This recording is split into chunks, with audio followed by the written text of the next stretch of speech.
ಭಾರತದ ಸಂವಿಧಾನ ಪ್ರಸ್ತಾವನೆ. ಭಾರತದ ಜನಗಳಾದ ನಾವು ಭಾರತ ಒಂದು ಸಾರ್ವಭೌಮ ಸಮಾಜವಾದಿ ಸರ್ವಧರ್ಮ ಸಮಭಾವದ ಪ್ರಜಾಸತ್ತಾತ್ಮಕ ಗಣರಾಜ್ಯವಾಗಿ ರಚಿಸಲು ಮತ್ತು ಅದರ ಸಮಸ್ತ ನಾಗರಿಕರಿಗೆ ಸಾಮಾಜಿಕ ಆರ್ಥಿಕ ಮತ್ತು ರಾಜಕೀಯ ನ್ಯಾಯ ವಿಚಾರ ಅಭಿವ್ಯಕ್ತಿ ವಿಶ್ವಾಸ ಧರ್ಮಶ್ರದ್ಧೆ ಮತ್ತು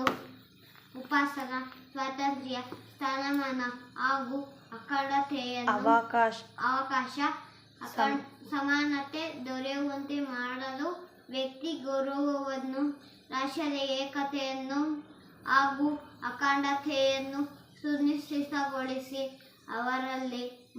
ಭಾವನೆಯನ್ನು ವೃದ್ಧಿಗೊಳಿಸಲು ಶ್ರದ್ಧಾಪೂರ್ವಕ ಸಂಕಲ್ಪ ಮಾಡುವುದರಾಗಿ ನಮ್ಮ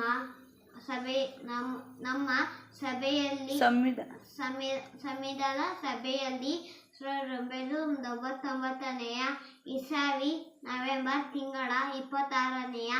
ತಾರೀಕಿನಂದು ಈ ಮೂಲಕ ಈ ಸಂವಿಧಾನವನ್ನು ಅಂಗೀಕರಿಸಿ ಅಭಿನಯಿಸಿ ಅರ್ಪಿಸಿಕೊಂಡಿದ್ದೇವೆ.